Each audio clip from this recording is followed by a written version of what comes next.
Vamos abrir as nossas Bíblias nesse momento, no Evangelho de Mateus, capítulo de número 28. O último capítulo do Evangelho de Mateus, capítulo 28, a partir do versículo de número 18.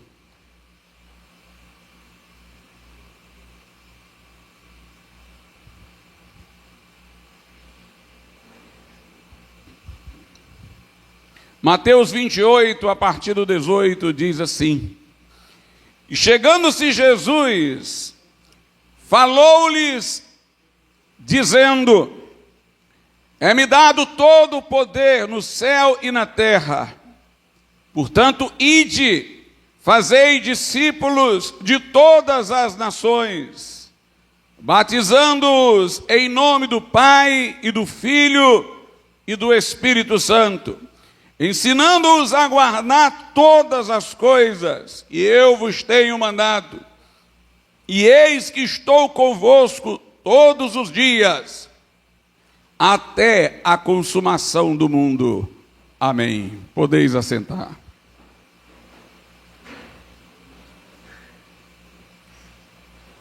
Se nós prestarmos atenção nesse texto referente à grande comissão, nós veremos que há reivindicações poderosas de Jesus, no início e no fim.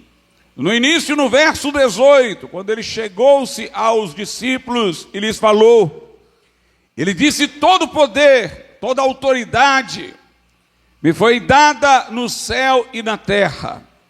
Jesus aqui quer mostrar que a sua jurisdição é universal. O seu poder não está circunscrito a uma nação, a um povo. Os deuses dos pagãos eram deuses regionais, de cidades, de nações. O Velho Testamento os menciona como os ídolos das nações.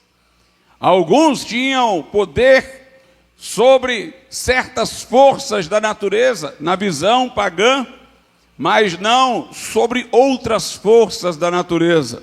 Sobre algumas sim, e sobre outras não. Eram divididos esses deuses por áreas geográficas, por forças da natureza. Mas o nosso Deus é único, e é o Deus vivo e verdadeiro, e que se revelou em Jesus Cristo. E Jesus está dizendo que sua jurisdição alcança o céu e a terra. E não apenas o céu e a terra, mas todo o céu e toda a terra. Isso, meus irmãos, era para trazer àqueles discípulos segurança, porque ele os iria comissionar para que saíssem, indo a todas as nações, a todos os lugares, para pregar o Evangelho. Jesus queria lhes assegurar que o Evangelho era eficaz em todo lugar, em toda parte. Que para onde quer que eles fossem, daquele lugar, daquela região, Jesus era o Senhor, e não um ídolo mudo. E no final nós vemos também uma reivindicação poderosa de Jesus, concernente à sua onipresença, e concernente à sua soberania, não só sobre o espaço, mas sobre o tempo. Ele diz: e eis que eu estou convosco todos os dias, até a consumação dos séculos. Ou seja, não apenas eu estarei como autoridade máxima em todo lugar por onde vocês andarem para pregar, mas eu estarei, através do Espírito Santo, de modo permanente com vocês, até o desfecho de tudo, quando na verdade não vai se encerrar essa presença de Cristo, mas ele será tudo em todos. E é dentro dessa margem, onde ele fez uma reivindicação e outra, que ele comissionou os discípulos e disse: portanto, ide, fazei discípulos de todas as nações.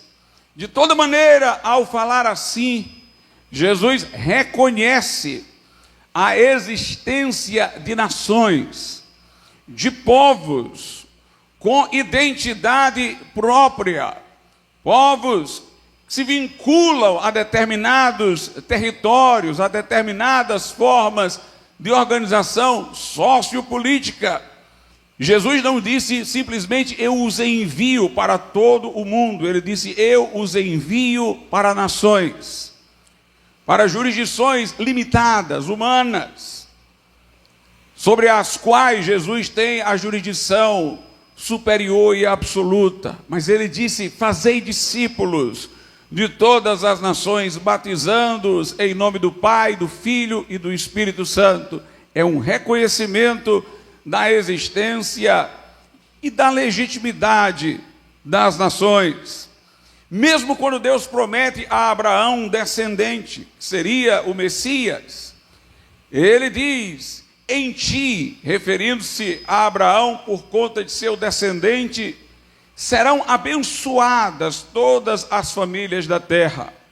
O termo hebraico traduzido para famílias era um termo mais abrangente do que o nosso de família.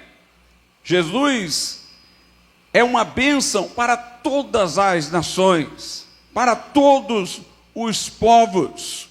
No descendente de Abraão seriam abençoados todos os povos. Lá no Apocalipse, João vê uma multidão de remidos, e ele diz que vê ali pessoas de todas as línguas, tribos e nações, que foram compradas pelo sangue do Cordeiro. Se você examinar no Velho Testamento, há profecias para a nação de Israel. O próprio Deus escolheu e constituiu uma nação, a de Israel, de maneira direta e revelacional.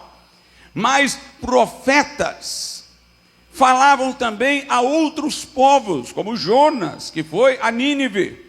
Nós temos inúmeras profecias de Isaías e de outros profetas sobre outros povos e nações, sobre o Egito, sobre a Babilônia. Algumas dessas profecias são de juízo, mas algumas são até de bênção para determinados povos que não são os judeus em tempo futuro, no reino milenar de Cristo. Portanto, nós vemos que os profetas faziam de nações destinatárias de suas mensagens. Lá no livro do Gênesis, nós temos uma situação que seria ali o berço das nações. É quando alguns se ajuntam para erguer uma torre. O plano era o seguinte: vamos todos ficar aqui, vamos criar um nome só. Foi a primeira tentativa de um império universal, lá na ocasião em que foi feita a Torre de Babel. Eles queriam instituir ali um império, um povo só, para que tivessem uma sensação de poderio, reconhecendo que não haveria limitação de jurisdição para o domínio daquele reino universal que eles estariam construindo. Fizeram uma torre para mostrar grandeza pela sua altitude, como se fosse para desafiar os céus. Mas a Escritura diz que Deus os puniu por sua arrogância. E Deus confundiu ali as línguas, os idiomas de grupos que estavam ali. E então eles foram espalhados e surgiram reinos independentes, nações, povos.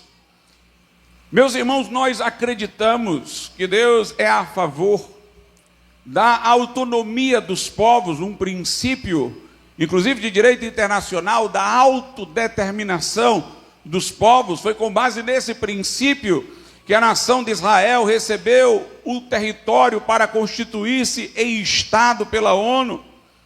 Nós vemos que há esse reconhecimento das nações, porque elas trazem por sua autonomia equilíbrio. O homem é corrupto, é pecador. Depois da entrada do pecado no mundo, a natureza humana degenerou. E nós temos até alguns grandes teóricos da filosofia política que fizeram afirmações que estão de acordo com a nossa concepção de natureza humana caída. Montesquieu e Lord Acton disseram que o poder corrompia, e o poder absoluto corrompia absolutamente. Pessoas inicialmente bem intencionadas, agigantando o seu poder, poderiam ficar enebriadas, fascinadas com a dimensão de seu poder de mando e tornar-se-iam arbitrárias e autoritárias. Esses teóricos defenderam, portanto, arranjos institucionais que envolvessem separação entre os poderes, sistema de freios e contrapesos, controle entre os poderes, o que parece que no Brasil atual não está ocorrendo, com o agigantamento de apenas um dos chamados três poderes, e dentro desse que se agiganta, a hegemonia pessoal de um homem só. Mas estes que defenderam o sistema de freios e contrapesos, o controle recíproco entre os poderes, o fizeram sob uma inspiração cristã, sob uma concepção acerca da natureza humana proveniente do pensamento cristão. Lá no livro do profeta Isaías, tem um versículo que diz: o Senhor é o nosso rei, o Senhor é o nosso legislador, o Senhor é o nosso juiz. Os pais fundadores dos Estados Unidos, maximamente aqueles que eram evangélicos, os puritanos, tomaram esse versículo para dizer que somente em Deus os três poderes podem estar reunidos, porque Deus é incorruptível. Mas no homem falível, eles têm que estar divididos entre órgãos, porque o homem não pode ousar comparar-se a Deus, reunindo aquilo que somente Deus pode reunir em torno da sua pessoa. É como, por exemplo, irmãos, a separação entre a igreja e o Estado. Nós não cremos em Estado teocrático, nós cremos na separação, exatamente porque somente Jesus é ao mesmo tempo sacerdote e rei. O precedente de Jesus, que é uma figuração dele, é Melquisedeque, que era sacerdote e rei de Salém. É interessante que Isaías, quando entrou no templo, ele viu o Senhor num alto e sublime trono dentro do templo. Ele viu Jesus, o roupa está lá, roupa sacerdotal, dentro de um templo onde se exerce o ofício sacerdotal, mas assentado em um trono, porque ele é rei. Só Jesus cumula os ofícios de rei e sacerdote. No Velho Testamento, o rei não era o sacerdote não era o rei. A tribo de Judá, a partir de Davi, ficou com a realeza, e a tribo de Levi era sacerdotal.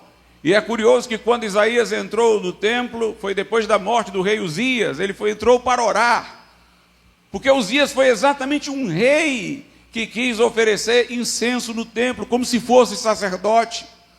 Foi resistido pelos sacerdotes, e insistindo em desafiá-los, foi punido por Deus com a lepra que apareceu em sua testa. Portanto, nós vemos que a Bíblia defende um sistema de separação, exatamente por conta da corruptibilidade do homem. João Calvino, baseado nos escritos de Cícero e na sua concepção de natureza humana, ele sustentou que dentro das estruturas de poder, quando o escalão de cima abusasse, o escalão de baixo deveria resistir. E foi uma das doutrinas desenvolvidas pela Reforma, a doutrina do direito de resistência. foi entendida de diversas maneiras. Os calvinistas entenderam de forma mais ativa, os luteranos de forma mais passiva. Os anabatistas entenderam que a resistência era exclusivamente profética. Isso torna a coisa curiosa. Os calvinistas e luteranos sabiam se portar muito delicadamente diante de reis, para com diplomacia obterem o bom senso desses regentes, mas estariam prontos a, por uma instância abaixo do rei, resistir ao abuso de autoridade deles, como o parlamento inglês, majoritariamente puritano na Câmara dos Comuns, resistiu à tirania de Carlos I. Os anabatistas, exatamente porque só tinham uma voz profética e resistiam usar essa forma de resistência, eram muito mais ousados diante dos reis, falavam com muito maior veemência, entendiam que seu sangue vertido era aquilo que iria plantar alteração no futuro.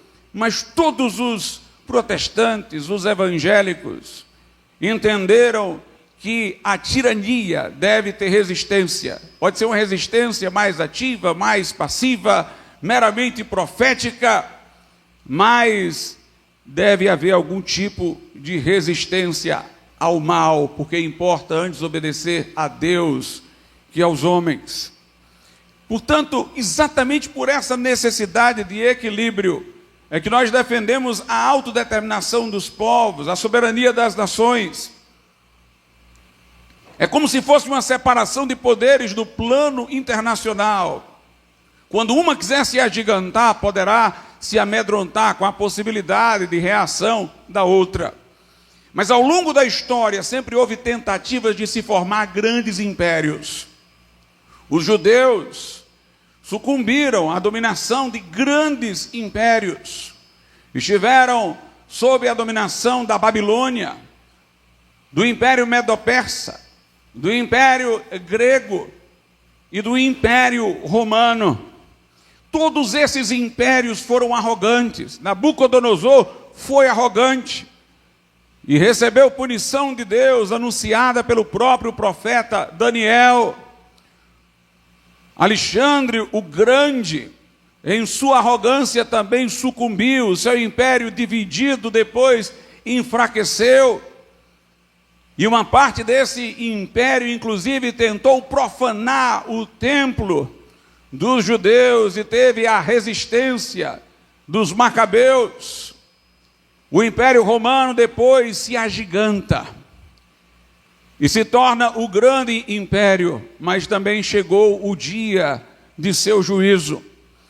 Os cristãos sofreram dentro do Império Romano exatamente porque o César queria que se lhe queimasse incenso, que ele fosse confessado como o Senhor absoluto, e os cristãos diziam que só Jesus era o Senhor, e recusavam a cerimônia externa de fidelidade ao rei, queimando incenso.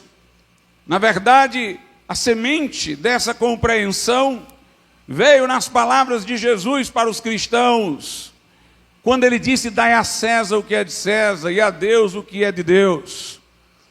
A moeda tinha a efígie de César, portanto se poderia pagar tributo a César, mas nós somos a imagem e semelhança de Deus. Nenhum império pode reivindicar o nosso ser absoluto, o núcleo da nossa humanidade, a renúncia dos direitos naturais que nos caracterizam. E Jesus estava dizendo, portanto, que César não pode reivindicar esse senhorio absoluto que somente pertence a Deus. E meus amados irmãos, quando nós chegamos no Novo Testamento, nós vemos uma divisão constante entre três grupos: a igreja, os gentios, que são os povos, as nações, portanto, há um reconhecimento deles na divisão, e a igreja, que é um povo dentre os povos, uma nação espiritual, um povo sacerdotal. Nós observamos que esta ordem de Jesus para ir a todas as nações exigia da parte dos pregadores coragem. Foi Lutero que disse uma vez que onde quer que o verdadeiro evangelho seja pregado, haverá tumulto. E nós vemos que os cristãos sofreram no meio do contexto judaico, porque os judeus viam a mensagem do evangelho como um perigo para a manutenção de suas cerimônias e liturgias. Quando os cristãos chegaram em Éfeso, a cidade cuja economia era mantida pelo culto à deusa Diana se sentiu ameaçada pela pregação que era contrária à idolatria. Quando os cristãos saíram por todo o Império Romano pregando, o Império desconfiou, porque estava acostumado a religiões nacionais. Mas os cristãos, que aos olhos deles era uma religião nova, não tinha circunscrição, enveredava por todos os lados dentro do império, e eles entenderam que aquilo ali desafiava a autoridade de César. Onde quer que o evangelho for pregado, estruturas serão ameaçadas, pessoas se sentirão desafiadas, perseguição será desencadeada e tumultos acontecerão.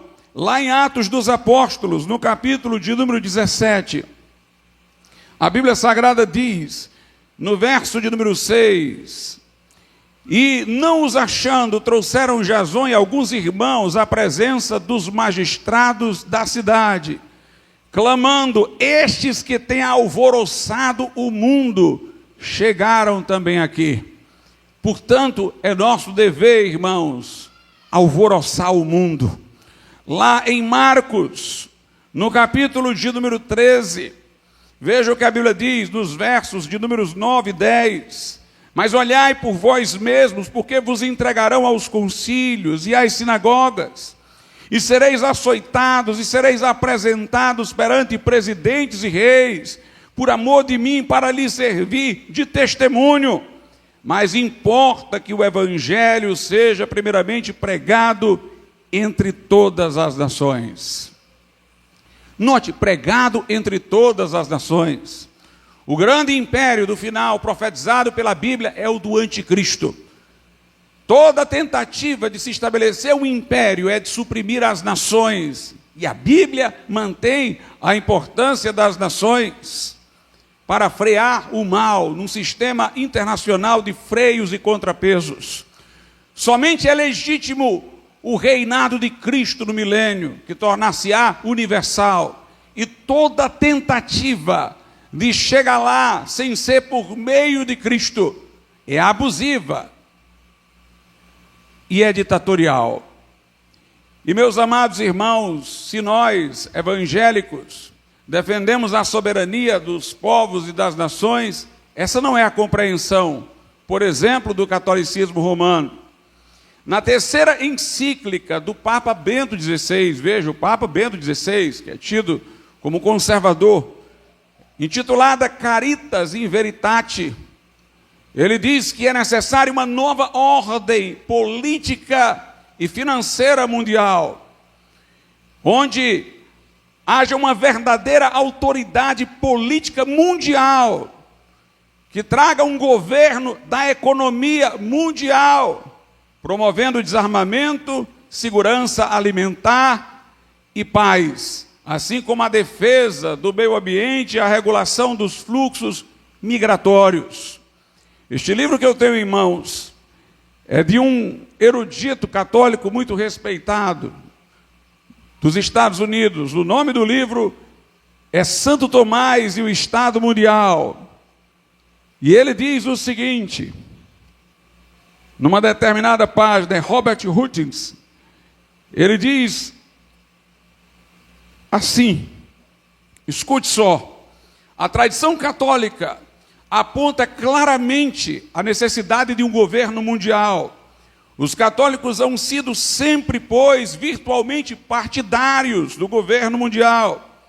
A existência de uma sociedade mundial, de uma família de nações, que sempre há sustentado papas e juristas católicos, implica em um direito mundial e um governo mundial.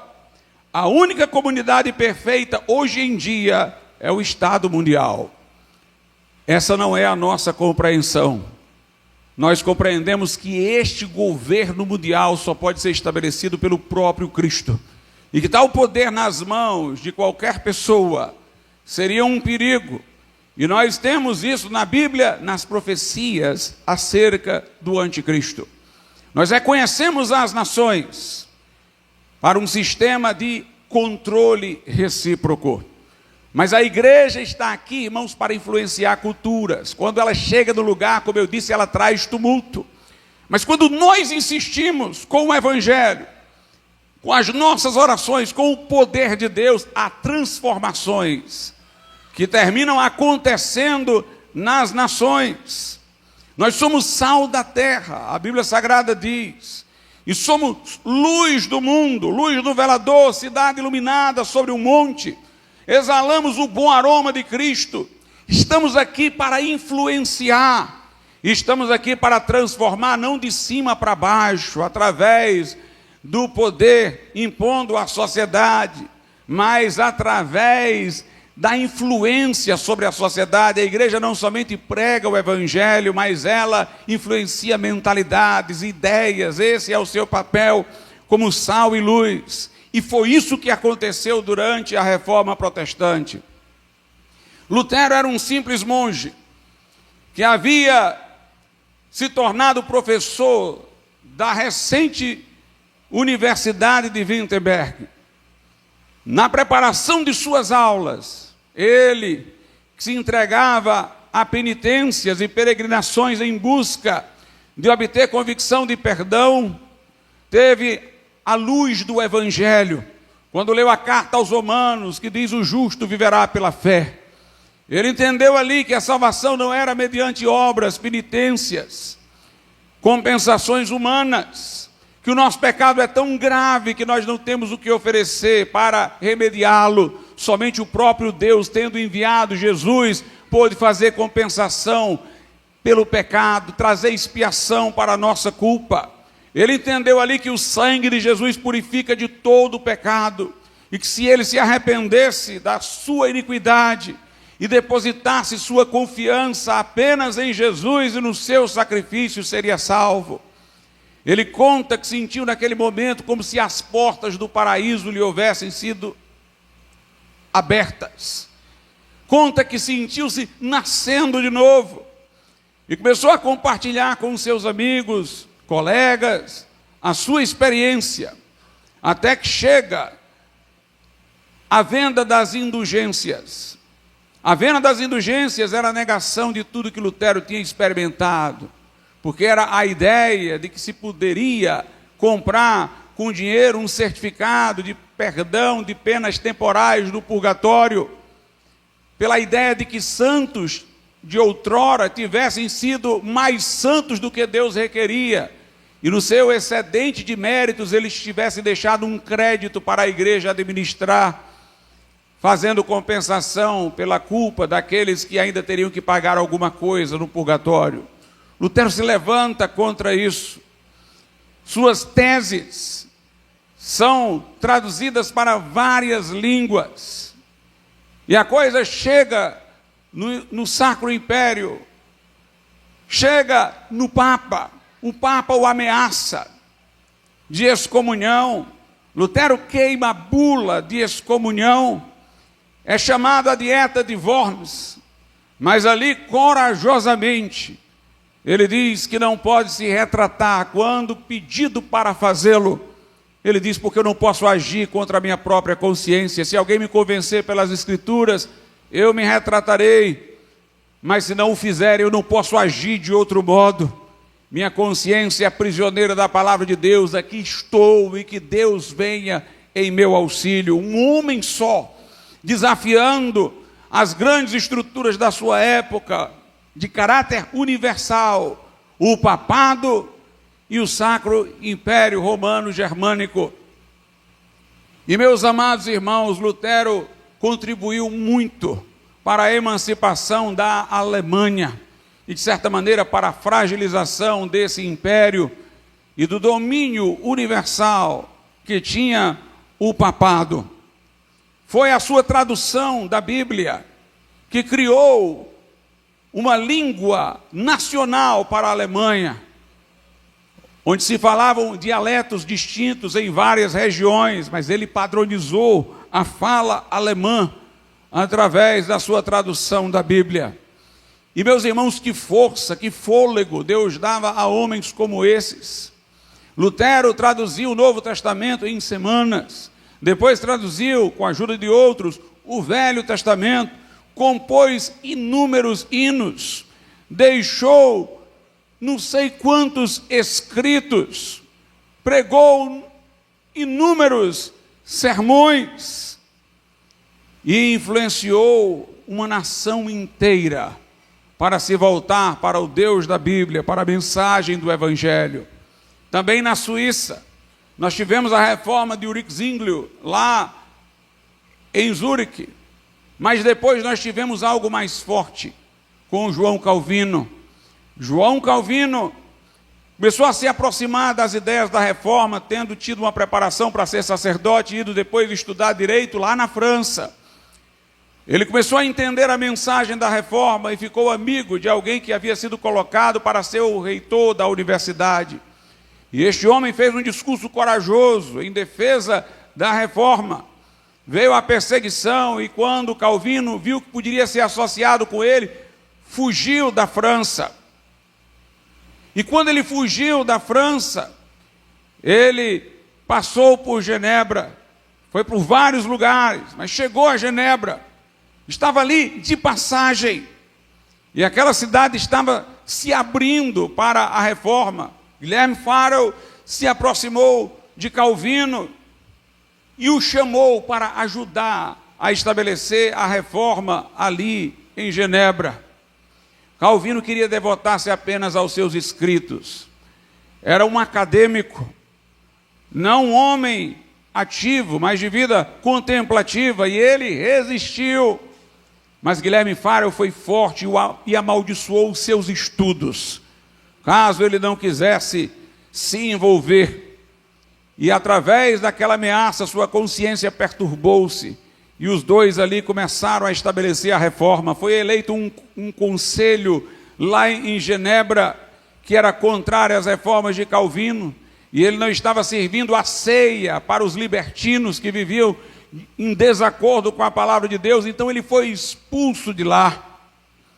Mas mais adiante, esses que o expulsaram, perderam o seu mandato no conselho, foram punidos por atos de transgressão que haviam cometido da lei, e Calvino foi novamente chamado e voltou para Genebra, e ali pregou, irmãos, insistentemente.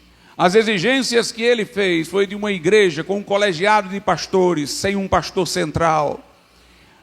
Ele pediu independência para a igreja da estrutura política, mas como advogado ajudou muito na formação da Constituição de Genebra.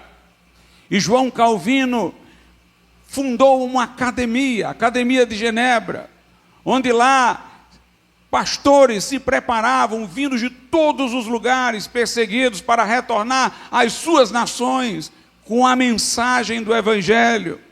Alguns disseram que Genebra tornou-se a escola de Cristo, porque ali, naquela academia, muitos se formavam para serem pregadores, mas também ele implementou cursos como direito e medicina, e tornou-se renomada. Nunca os genebrinos tinham conseguido o sonho de ter uma faculdade, mas com a presença de Calvino, isso foi conseguido. E meus irmãos, de lá Calvino enviou muitos pregadores de volta para a França, sua terra natal. O movimento da reforma fortaleceu-se na França com os huguenotes, que foram massacrados, não só na noite de São Bartolomeu, quando morreram milhares, mas em inúmeras ocasiões eles foram maltratados e perseguidos.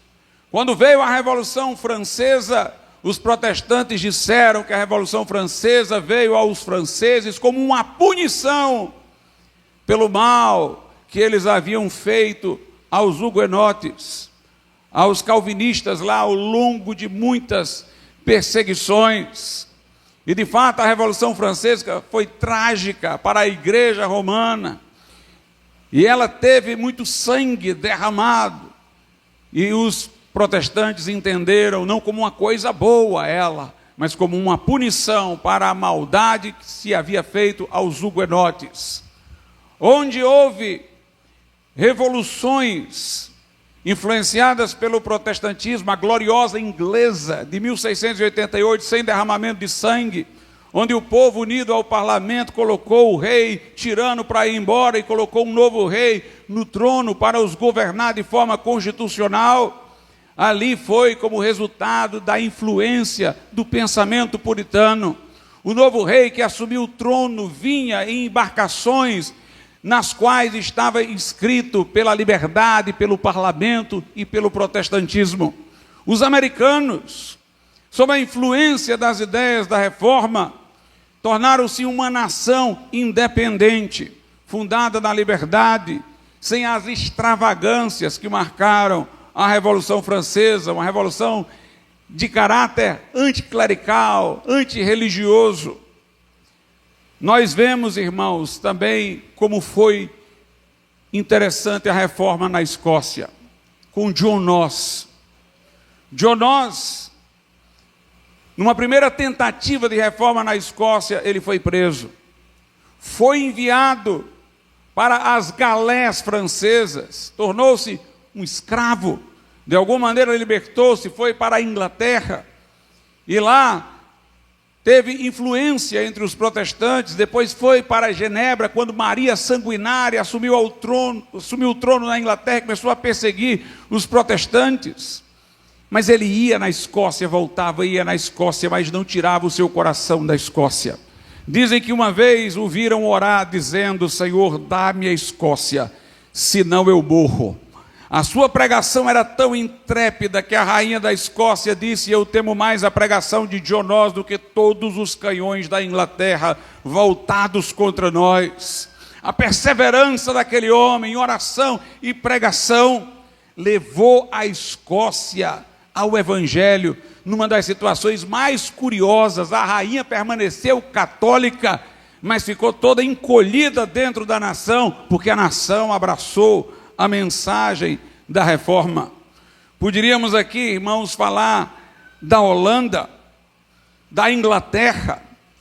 Na Inglaterra nós tivemos, antes mesmo de Lutero, a figura de John Wycliffe, um professor de Oxford, que pregou a mensagem do Evangelho. Depois que ele morreu, os seus discípulos, os Lollards, continuaram a pregar, foram absorvidos pelos grupos da Reforma no século XVI. Nós vemos a insistência de William Tyndale para trazer a Bíblia traduzida para o inglês, para o seu povo. Não podendo fazê-lo dentro da Inglaterra, ele foi para fora da Inglaterra buscar impressores que pudessem traduzir, ou que pudessem imprimir a sua tradução da Bíblia para o inglês, para ele mandar para a Inglaterra. Foi morto, mas morreu dizendo: Senhor, abre os olhos do rei da Inglaterra. E de fato depois foi autorizada a leitura da Bíblia em inglês na Inglaterra. Os grandes reformadores, os mártires de Oxford, na Inglaterra, Latimer, Ridley e Cranmer, esses homens, irmãos, foram pregadores intrépidos da mensagem da reforma para levar a Inglaterra a Cristo. Quando Henrique VIII rompeu com o papado, ele não trouxe a reforma para a nação inglesa. Os dogmas continuavam católicos, apenas havia a substituição da figura do Papa pela figura do rei. Católicos eram perseguidos por Henrique VIII, mas os protestantes também continuavam a ser perseguidos. O próprio William Tyndale não pôde voltar para a Inglaterra nos dias de Henrique VIII. Latimer foi um que teve a coragem de pregar diretamente contra Henrique VIII na própria corte. E meus amados irmãos, no final da vida de Henrique VIII, por influência de uma mulher com a qual ele havia se casado por último, que tinha raízes cristãs na reforma, ele abrandou a sua perseguição. E houve a preparação para a reforma com a sua morte. Assumiu o trono seu filho, adolescente Eduardo, que tinha sido educado nos princípios da reforma, mas logo morreu e veio perseguição novamente. E esses 3 homens, Latimer, Ridley e Cranmer, foram queimados vivos em Oxford. Cranmer ficou 1 hora amedrontado e assinou um documento se retratando de sua fé evangélica, mas depois se arrependeu e retratou-se. E quando ele foi levado ao fogo, ele disse: eu quero que minha mão entre primeiro, esta mão que foi covarde e por um momento hesitou em manter a minha fé. Latimer morreu queimado próximo de Ridley. E ele gritou naquele momento: seja homem, mestre Ridley, porque hoje, queimados aqui, nós nos tornamos uma vela que vai acender a luz por toda a Inglaterra. E meus irmãos, com essa insistência, essa força, mas em meio à perseguição, como eu disse, o tumulto vinha, mas eles não desistiam. Houve rendição daquela nação, a mensagem da reforma. No século XVIII, a Inglaterra teve um grande avivamento. Por influência de John Wesley, George Whitefield e Charles Wesley. E nós temos aqui, irmãos, um exemplo de um homem também que lutou pelo seu povo e pela sua nação para que voltasse para Cristo em um tempo de grande frieza. Um tempo em que o iluminismo se propagava, o racionalismo se difundia e o secularismo também. John Wesley fora educado dentro da igreja, foi ordenado pastor, mas concluiu que não era crente, apesar de ser extremamente disciplinado em atividades religiosas. Numa viagem aos Estados Unidos, ele viu o testemunho dos irmãos morávios com certeza de salvação, com alegria, aquilo o perturbou. E um dia, numa reunião dos morávios, lido um comentário de Lutero a uma das epístolas de Paulo, ele finalmente entendeu a mensagem do Evangelho. E ele disse: naquele momento confiei em Cristo, somente em Cristo para a minha salvação, e soube que ele havia levado todos os meus pecados.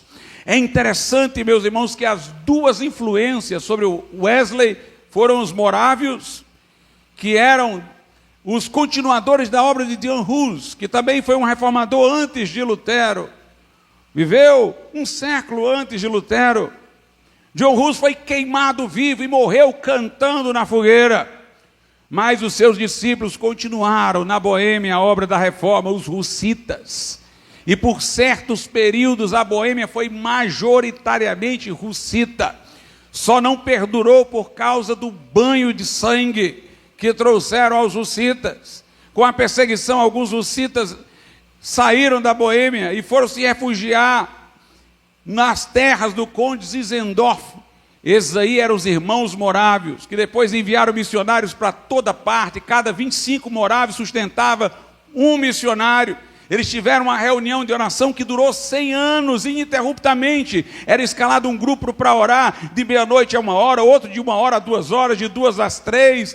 E foi mantida uma reunião ininterrupta de oração por muito tempo.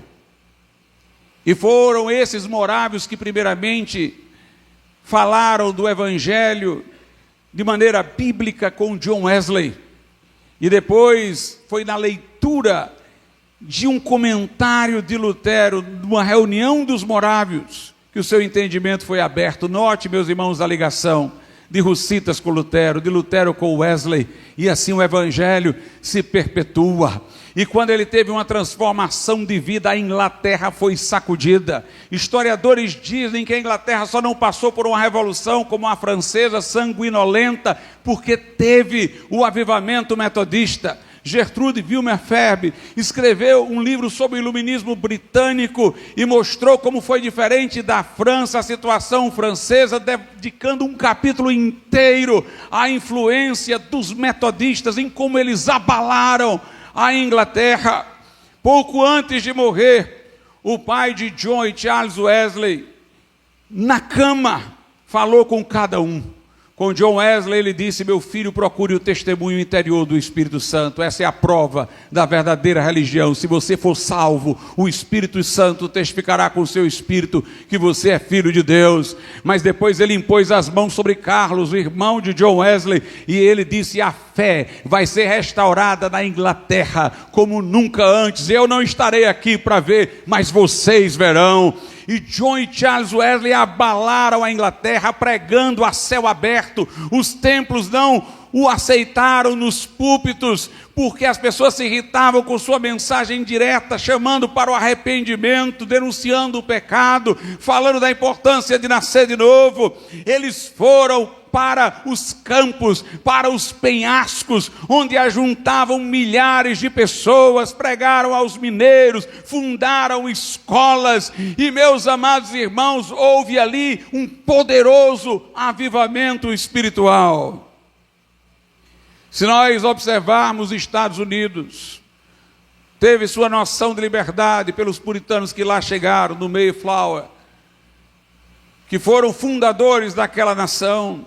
Depois houve o grande despertar que está em todos os livros sobre a história americana, o grande avivamento, com Jonathan Edwards, um pastor congregacional, e George Whitefield, dos metodistas, que fez um trabalho maravilhoso também nos Estados Unidos. Jonathan Edwards era um intelectual de Yale, foi presidente do Colégio de Nova Jersey, que veio a ser a Universidade de Princeton. Através da sua pregação houve um grande avivamento. David Brainerd pregou aos índios e houve conversão dos peles vermelhas. E acredita-se que aquele grande despertar formou as grandes noções de liberdade do povo norte-americano. Depois veio o segundo grande despertar. O primeiro foi no século XVIII, o segundo no século XIX, mais um avivamento com Charles Finney e outros. E nesse segundo grande despertar, em meio ao avivamento, foi começado o movimento abolicionista, de reforma prisional. Na Inglaterra, derivado dos metodistas, o Exército da Salvação conseguiu uma legislação melhor para as pessoas que viviam na sarjeta, conseguiam melhorias de vida para pessoas que estavam escravas na prostituição, trazendo-as de lá para uma nova vida através do Evangelho. Esses movimentos, irmãos, desenharam nações, e é o motivo da grandeza de todas essas nações que, tendo abandonado Deus, agora estão em declínio, mas subiram tão alto que mesmo com o declínio ainda tem muita grandeza. A fé evangélica patrocinou a educação. Como a ideia dos reformadores era de todo crente poder ler a Bíblia por si mesmo, o livre exame das Escrituras. Então, eles tentaram acabar com o analfabetismo. Lutero dizia que do lado de cada igreja deveria haver uma escola. Defendeu um ensino lúdico para as crianças, em vez de uma severidade desnecessária. Lutero entendeu que homens e mulheres deveriam ter acesso à educação igualmente, não só os homens, mas as mulheres. Da mesma forma, João Calvino promoveu a alfabetização, a educação, um trabalho de diaconia, de diáconos. Lá em Genebra, assistia aos pobres, ajudava os necessitados, colocava pessoas nas escolas que não eram pagas, gratuitas, para as crianças. E assim foi promovida a educação. Com a reforma veio a noção dos direitos individuais. Na Idade Média, ninguém valia como indivíduo, valia pelo estamento a que pertencia. Você era da nobreza, então você valia como nobre, tem os privilégios da nobreza. É camponês, tem o valor de quem está nessa camada. Mas Lutero, quando disse que o homem é justificado diante de Deus unicamente pela fé, não pela mediação da igreja, ele tirou o enquadramento institucional como maneira de Deus olhar para nós. Deus olha para o pecador contrito que bate no peito como o publicano, que está lá na porta do templo, dizendo: tem misericórdia de mim que sou pecador. Se Deus olha para o indivíduo, o Estado também tinha que se agachar para o indivíduo, e veio a noção de direitos individuais, os sistemas de freios e contrapesos. o valor das associações. Martinho Lutero nunca quis uma religião estatizada, mas para evitar um banho de sangue na Alemanha, ele aceitou, dizendo que era momentâneo aquilo, embora durou muito tempo. O princípio de que a religião do príncipe seria a religião do povo. E assim, como na Alemanha existiam muitos principados, alguns católicos, alguns protestantes, se o príncipe fosse católico, o lugar era católico, se fosse protestante, o lugar era protestante. O católico que se convertia ao protestantismo migrava para um principado vizinho, para não ser perseguido. Lutero entendeu isso como um remédio temporário, mas ele deixou em seus escritos o seguinte: mas é bom que haja reuniões separadas, porque essa igreja estatizada, ela vai esfriar, é preciso reuniões daqueles que são devotos à parte. E o movimento pietista que veio na geração seguinte, com Spener e Frank, falaram numa eclesiola em eclésia, uma pequena igreja dentro da igreja maior. E vendo que a igreja do Estado vivia na frieza, eles formaram pequenos conventículos, pequenas igrejas, dentro da igreja maior, valorizando assim o sistema associativo. Iam para essas pequenas igrejas aqueles que queriam se associar. Os metodistas fizeram a mesma coisa, não nasceram como uma denominação, mas como sociedades metodistas, para pegar aquelas pessoas que estavam na igreja do Estado, que eram anglicanas, que tinham tido uma experiência com Cristo, e lhes dar uma vida cristã dentro de uma comunidade de regenerados. Os batistas, então, sempre defenderam a separação entre a igreja e o Estado, igrejas associativas, com pessoas que ingressam quando têm condições de professar a fé livre e desimpedidamente, com o batismo adulto. E, meus irmãos, foi essa visão das associações que também impediu um Estado gigante. Porque quando o Estado ia perseguir um indivíduo, ele enfrentava associações que estavam ali para defender o indivíduo, diversas associações entre o Estado e o indivíduo. Tocqueville diz: o que deu equilíbrio à democracia americana foi a moralidade puritana e as associações. O que deu estabilidade, ele disse, foi isso. Max Weber dizia: o que deu estabilidade econômica aos Estados Unidos foram as igrejas, como associações. Porque quando alguém ia comprar ou vender de alguém, ia perguntar ao pastor como era aquela pessoa, se ela era alguém que pagava suas dívidas, que honrava os seus compromissos. E a igreja terminava sendo um lugar que credibilizava ou descredibilizava alguém, dependendo do seu comportamento, para os negócios. E aí somente o negócio acontecia entre os honestos e as coisas prosperavam. Nós temos hoje, irmãos, nações em decadência. Mas pior ainda é o globalismo, que quer acabar com a soberania das nações, como se o homem fosse bom e pudesse ter um governo como o de Cristo, milenial. Nós precisamos de pessoas corajosas em nosso tempo, para pregar contra o globalismo como uma coisa que é inaceitável e para trazer as nações de volta ao Evangelho.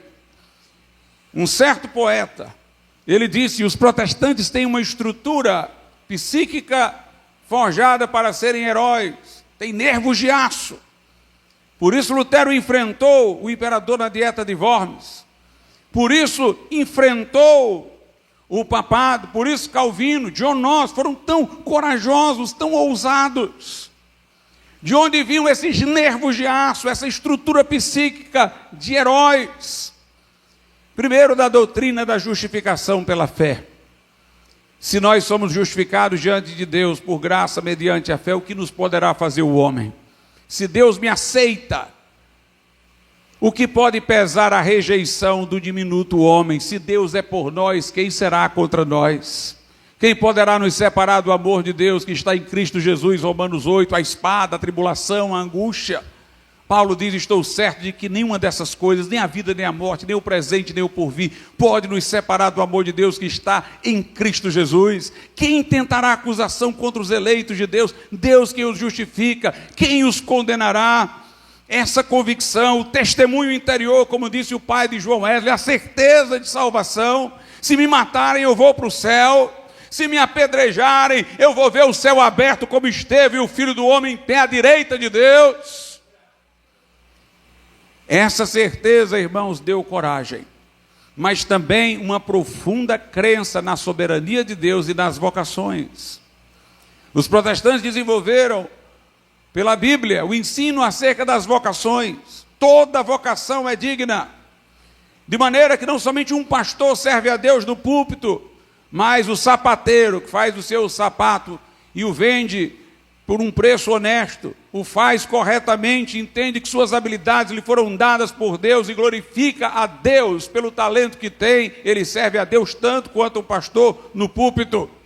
Foi isso que mobilizou pessoas que trabalhavam com decência, porque elas viram no seu trabalho um sacerdócio, pelo sacerdócio universal de todos os crentes, servimos a Deus com todos os talentos e competências que Ele nos concede.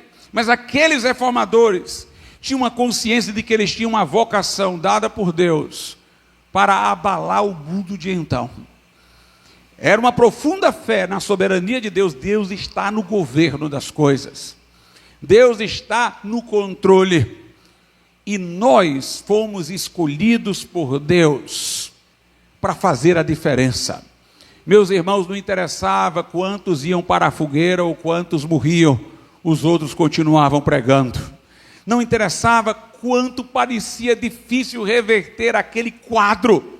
Eles não esmoreciam, nervos de aço, estrutura psíquica para serem heróis, porque eles criam que Deus os vocacionara para aquilo ali, nada os faria retroceder, aquilo lhes dava uma coragem fora do comum, uma esperança de que as coisas iriam mudar, gente ia morrer, gente ia ser presa, gente ia ser afligida, mas no final o evangelho triunfaria.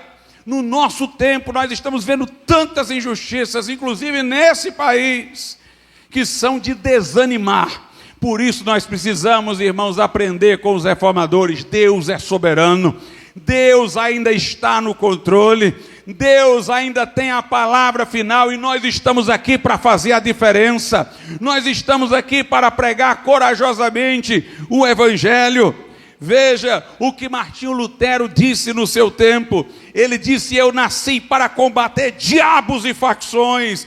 É meu negócio remover obstruções, derrubar espinhos, encher pântanos e abrir e fazer caminhos retos. Mas se eu vier a fracassar, que eu prefira falar a verdade com muita severidade do que agir com hipocrisia e esconder a verdade. João Calvino disse que os pastores com coragem desafiem todas as coisas pela palavra de Deus. E ele disse aos pregadores: liguem e desliguem raios e trovões se necessário, mas que façam tudo de acordo com a palavra de Deus. Nós precisamos dessa coragem. Os tempos que nós vivemos são as nações, irmãos, se levantando contra o legado cristão que as engrandeceu. De certa maneira parece que isso estava profetizado no Salmo. Lá em Salmos, no capítulo de número 2, diz assim a partir do verso 1: por que se amotinam os gentios e os povos imaginam coisas vãs? Os reis da terra se levantam e os governos consultam juntamente contra o Senhor e contra o seu ungido, dizendo: rompamos as suas ataduras. As nações se juntam para dizer: vamos romper as ataduras cristãs e sacudamos de nós as suas cordas. Aquele que é Deus, que habita nos céus, se rirá. Essas nações querendo se levantar contra Deus, como na Torre de Babel, Deus se está rindo. O Senhor zombará deles, então lhes falará na sua ira e no seu furor os turbará. O salmista aqui quer apenas mostrar que esse conselho das nações contra Deus não vai durar. Mas lá em Atos, nós temos a explicação do que nós vamos fazer como igreja diante do conselho das nações. Lá em Atos, capítulo de número 4, a Escritura diz o seguinte: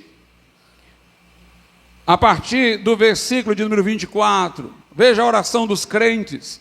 E ouvindo eles isto, unânimes levantaram a voz a Deus e disseram: Senhor, Tu és o Deus que fizeste o céu, a terra, o mar e tudo que neles há, que disseste pela boca de Davi teu servo, está lá o salmo agora citado, porque bramaram os gentios, e os povos pensaram coisas vãs, levantaram-se os reis da terra, e os príncipes se ajuntaram a uma contra o Senhor e contra o seu ungido, porque verdadeiramente contra o teu santo filho Jesus, que tu ungiste, se ajuntaram não só Herodes, mas Pôncio Pilatos com os gentios e os povos de Israel, para fazerem tudo que a tua mão e o teu conselho tinham anteriormente determinado que se havia de fazer. Agora, pois, ó Senhor, olha para as suas ameaças e concede aos teus servos que falem com toda ousadia a tua palavra, enquanto estendes a tua mão para curar, e para que se façam sinais e prodígios pelo nome de teu santo Filho Jesus. E tendo orado, moveu-se o lugar em que estavam reunidos, todos foram cheios do Espírito Santo, e anunciavam com ousadia a palavra de Deus. As nações se levantam contra o Senhor, o secularismo se agiganta, ideologia de gênero, abortismo, os reis contra tudo que é o legado cristão. Mas nós vamos dizer o quê? Nós vamos dizer: Senhor, olha para as ameaças deles, cuida disso, e a nós dá ousadia, dá intrepidez, a intrepidez que estava em Lutero, a intrepidez que estava em Calvino, a intrepidez que estava em João Wesley. Dá-nos intrepidez para não recuar, dá-nos o espírito heróico para prosseguirmos, estende a tua mão para curar, dá-nos intrepidez para pregar a tua palavra. E o que nós esperamos, irmãos, é ver o lugar tremer mesmo, e a plenitude do Espírito Santo fazer surgirem pregadores intrépidos da palavra de Deus. Nós temos que olhar para as nações, nós temos que olhar para o Brasil, e nós temos que pensar em como, irmãos, precisamos de um avivamento espiritual. A solução desse país não é política, é acima de tudo espiritual. O que o Brasil precisa é de um povo que ore. Eu tenho um amigo presbiteriano lá em Brasília que ele diz: pastor, a solução não é um partido, a solução é a igreja. É a igreja. É a igreja nos pés de Jesus, é a igreja intrépida, é a igreja com pregação profética. São os crentes celebrando dentro das universidades, dentro do território hostil, falando de Jesus. Chega, irmãos, de recuar, de ficar por trás das trincheiras, de só ficar em guetos. Nós temos que avançar e falar abertamente que a perseguição venha, mas a palavra vai prevalecer. A palavra vai prevalecer. Uma vez disseram a Lutero: você transtornou o mundo. Ele disse: não fiz nada, estava aqui em Wittenberg, estava aqui comendo e bebendo. Foi a palavra de Deus que percorreu o mundo e fez tudo isso. Foi com base na palavra de Deus, irmãos, que o mundo foi criado. Deus disse: haja luz, e houve luz. O centurião que foi a Jesus disse: não entra na minha casa, diz daqui uma palavra e o meu servo será curado. É pela palavra de Deus que os mortos ressuscitarão. Foi pela palavra de Deus que Lázaro saiu do túmulo, que Bartimeu viu, que paralíticos andaram, e esta palavra está aqui. Peçamos que o Senhor coloque em nossa boca na unção do Espírito Santo, e que erga uma geração de profetas que faça essa nação saber que Deus está no meio dela através do povo que o serve. Precisamos de protestantes. É um termo que diz muito, irmãos. Foi na dieta de Spira que o imperador impôs aos príncipes eleitores protestantes que eles se submetessem a Roma. Mas eles deram suas cabeças assim ao imperador e disseram: pode tirar nossas cabeças se quiser, mas nós não abandonaremos aquilo que nós aprendemos. Que Deus traga essa convicção, que abale as nações. Não importa o quadro, quão negro ele é. Jesus transforma.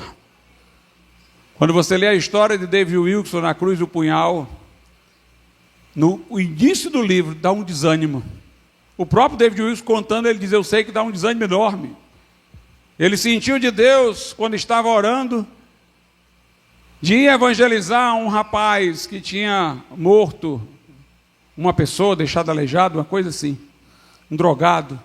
Ele quis evangelizar o rapaz, ia ser julgado, ele quis falar de Jesus para o rapaz, saiu lá do interior e foi para Nova York. Mas não deixaram ele ter acesso ao rapaz. E ele então foi procurar falar com a família do rapaz, e ele viu todo o contexto das gangues e das drogas. Foi extremamente maltratado ali. Ele voltava para a sua igreja no interior e dizia: Jesus está me mandando ir. E ele dizia, ninguém falava nada, todo mundo ficava mudo. Ele disse: era desanimador o que eu via na igreja, porque eu não via estímulo, eu não via nenhuma reação. Eu tinha que dizer que Jesus estava falando comigo, sem ninguém dizer para mim: é mesmo, pastor. E ele foi altamente hostilizado, mas ele foi falar com o avô. E o avô dele era um pastor também. E o avô dele disse: olhe, você se lembra no interior daquelas serpentes que estavam com as escamações todas velhas, como elas eram feias? Mas elas entravam por meio de pedras, em frestas, para rasgar aquela pele. E depois elas vinham com uma pele toda renovada e bonita. Ele diz: quando você via a serpente com a pele descamada, como você sabia como é que acontecia, você já conseguia vê-la com uma pele bonita, porque você sabia que era o próximo passo. Aí ele disse: olhe para esses drogados, essas gangues, vendo-os transformados. Quando eles insultarem você, não desanime, não veja aquele que está insultando, veja ali a nova criatura que ele vai se tornar. David Wilkerson começou a pregar, e uma vez ele foi falar de Jesus para Nick Cruz. Ele disse: Jesus te ama. Nick Cruz disse: você sabia que eu poderia cortar você em 1000 pedaços? Ele disse: sabia. E cada pedaço iria dizer: Jesus ama você. Nick Cruz disse: eu estava acostumado a receber insultos, mesmo dos meus pais. Se ele tivesse me dito: você vai para o inferno, eu sabia o que fazer, partir para cima dele. Mas eu nunca tinha ouvido alguém dizer que me amava, que Jesus me amava. Eu não estava preparado para isso, eu não sabia o que fazer quando ele dizia isso. Até que este homem converteu-se a Jesus, e inúmeros outros se converteram. Vamos olhar, irmãos, para o que Deus pode fazer, porque Deus é poderoso para transformar a situação agora. Vamos ficar de pé. Eu convido os irmãos que tocam nesse momento para louvarem a Deus.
Deus transforma a água em vinho, espalha a relva no caminho, e uma noite de agonia Deus transforma num dia de alegria.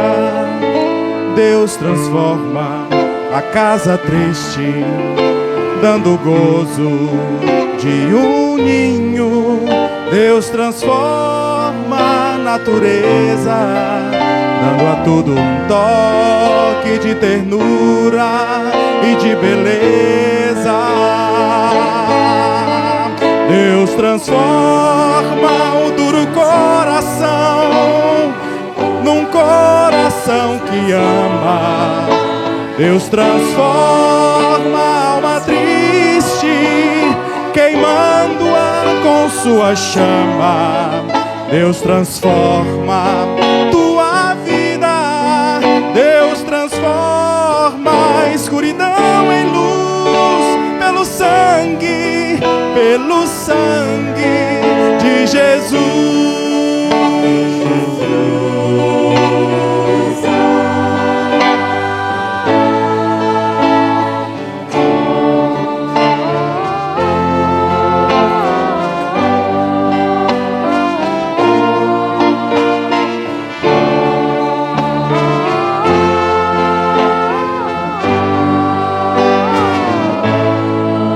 Deus transforma o botão em flor, o ódio em amor e a morte em vida. Deus transforma a direção de quem esperança na vida já não tem. Deus transforma a mente natural, dando a todos uma paz real. Deus transforma cada um de nós, concedendo certeza de uma vida bem melhor após. Deus transforma o duro coração num coração que ama. Deus transforma a alma triste, queimando-a com sua chama. Deus transforma tua vida. Deus transforma a escuridão em luz pelo sangue de Jesus. Pelo sangue de Jesus.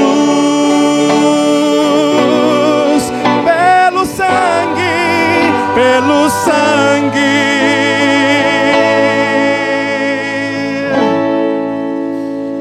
de Jesus.